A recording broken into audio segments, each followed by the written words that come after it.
Oke, langsung aja. Di tahun 2021 kalau kalian pengen beli HP baru tapi budgetnya terbatas dan kalian itu orangnya benar-benar butuh yang namanya spek spek spek dan spek, yang speknya itu kuat lah buat ngapain aja, dan di sini Redmi 9 menurut aku masih sangat-sangat worth it. Nanti aku ada 4 alasan kenapa HP ini masih layak banget dibeli.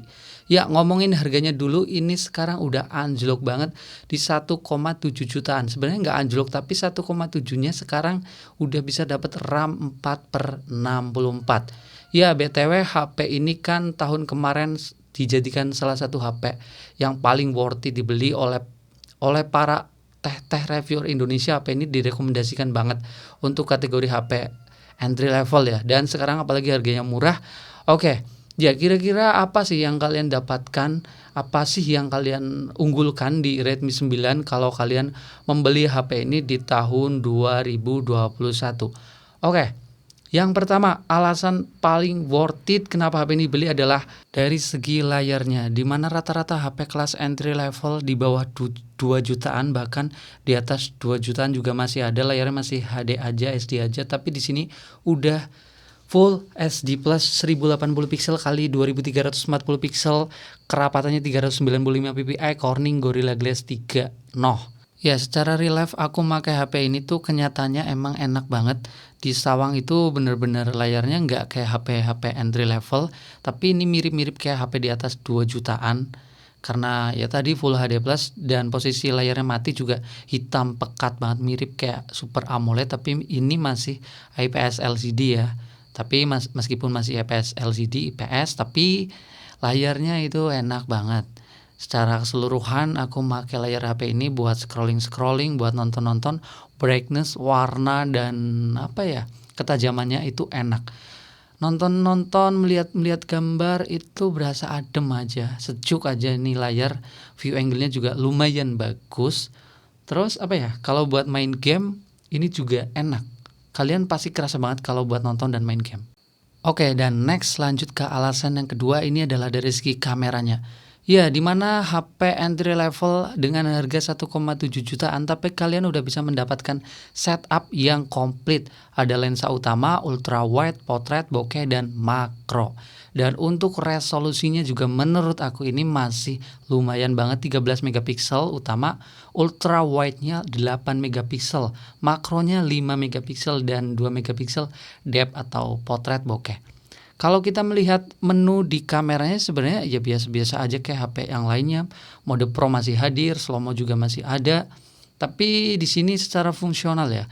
Secara fungsional ini fleksibel banget, ada fitur gimikan buat nge-zoom juga, ultrawide tadi, dan ya ini enak buat ngapain aja. Jadi kebutuhan kita itu cukup kalau make kamera HP Redmi 9 ini, dan ultrawide-nya juga bisa buat video. Dan untuk hasilnya gimana bang? Oke, untuk pencahayaan yang cukup terang siang hari sebenarnya ini tajam warnanya. Dan untuk ultra wide-nya, sudut pandang lebarnya juga menurut aku lumayan bagus untuk kategori layar ultra wide. Dan ya kalian bisa melihat di foto lah ya, ultra wide-nya ini di cahaya yang siang hari menurut aku hasilnya masih lumayan, warnanya hadir, dan zoom digitalnya juga 2 kalinya lumayan. Ya cukup lah buat apa, kebutuhan zooming. Untuk foto potretnya ya beginilah, menurut aku masih bagus, dan makronya juga 5 megapikselnya, ya 5 megapiksel lumayan, biasanya 2 megapiksel coy. Tapi itu semuanya rada hilang kualitasnya waktu di cahaya rada backlight atau low light. Ya, detailnya rada berkurang, bukan rada tapi jelas berkurang, ketajaman warnanya juga berkurang. Tapi ini secara fungsional fleksibel. Jadi kebutuhan foto lebar, foto zooming ini udah cukup. Kalau buat apa ya? Foto selfie-nya ya di cahaya yang terang, sekali lagi terang, baik foto potret, bokehnya menurut aku udah cukup bagus. Foto utamanya juga cukup tajam. Ya, tapi kalau buat foto rada malam-malam, low light, ini sekali lagi detailnya rada berkurang. Kalau untuk video gimana nih? Dan ini adalah hasil dari video kamera belakang 1080 pixel 30 fps. Cuma langsung aja ini nggak menarik untuk kamera belakang videonya karena nggak bisa stabilisasi, jadi gambarnya guncang-guncang. Kalau buat sambil jalan ya nggak enak. Nah, ini kalau udah pakai lensa lebar, jadi kita bisa mendapatkan angle yang lebih lebar. Ini sih bagus ya. Kalau kita emang butuh apa ya, angle lebar misalnya di ruangan atau di outdoor kayak gitu. Yo guys, dan ini adalah hasil dari kamera depan, videonya 1080 pixel 30 fps, nggak ada fitur stabilisasi juga ya. Untuk video sesuai harga aja lah, nggak menarik banget sih. Yuk. Oke, next yang ketiga ini adalah dari segi performa. Karena HP ini udah pakai chipset MediaTek Helio G80 di harga 1,7 jutaan, ini udah worth it banget guys. Ya, kalian bisa melihat MediaTek Helio G80 ini adalah chipset yang biasanya rata-rata dipakai HP di atas 2 jutaan. Rata-rata HP entry level itu pakai MediaTek Helio G35. Kalian bisa melihat skor Antutunya di 200 ribuan. Jadi kalau buat sekedar medsosan di HP ini tuh masih ya buka tutup aplikasi masih cukup enteng lah, meskipun nggak ngebut banget ya sebenarnya. Tapi ya kita harus sadar diri lah, karena ini kan HP murah.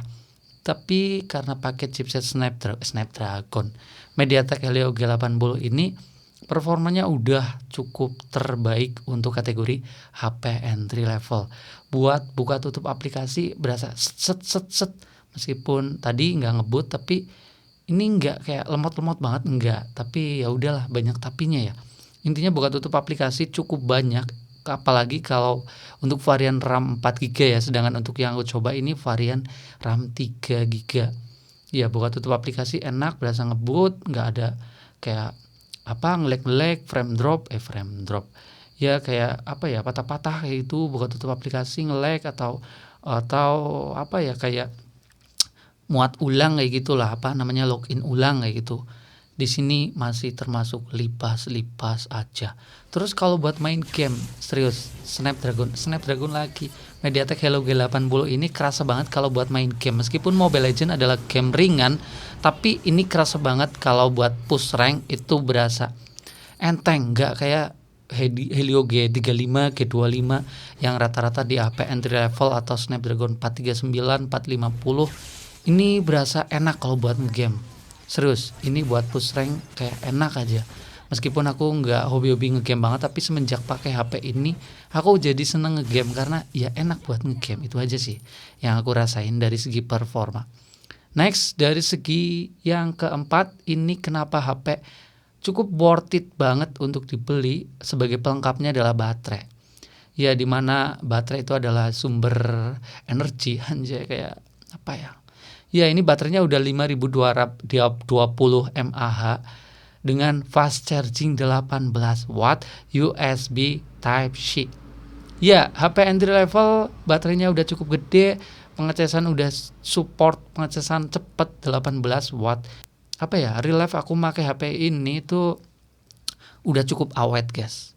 Dimana baterai 5000 mAh-nya ini bisa dapat screen on time kalau penggunaan rada berat buat ngegame di sekitar 7 jam. Tapi kalau buat nggak ngegame maksudnya bisa sampai kayak 8 jam atau 9 jam. Itu buat sekedar ringan-ringan. Yang pasti buat satu hari ini masih lipas banget. Satu hari masih sangat cukup dari pagi sampai malam.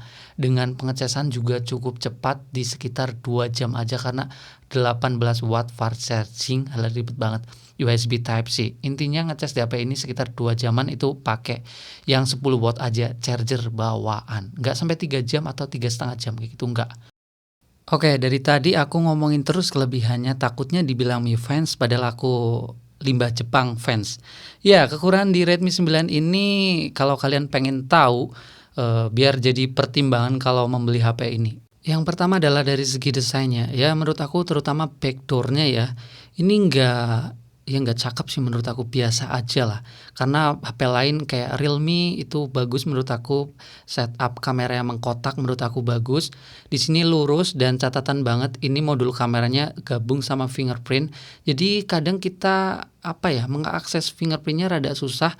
Ini juga nongol dan kadang nempelin ke geragap fingerprintnya itu kadang kita nempel di lensa paling bawah yang ngebuat lensanya buras dan hasil fotonya berkurang. Kekurangan yang selanjutnya paling ya kalian udah tahu lah, kalau HP Redmi ini masih banyak iklan yang muncul di UI bawaan, aplikasi bawaan itu sering banget cukup ngeganggu banget. Kalau kalian pengen UI yang simpel mungkin di One UI Samsung itu jauh jauh jauh jauh lebih enak. Ya tapi kalau ditanya HP ini worth it atau enggak, ini worth it banget guys, karena budget yang kalian keluarkan itu sebanding bahkan di luar apa yang kalian dapatkan. HP ini sangat-sangat nyaman buat kerja-kerja atau buat game atau buat yang lainnya. Selebihnya kalian bisa komen dan bye.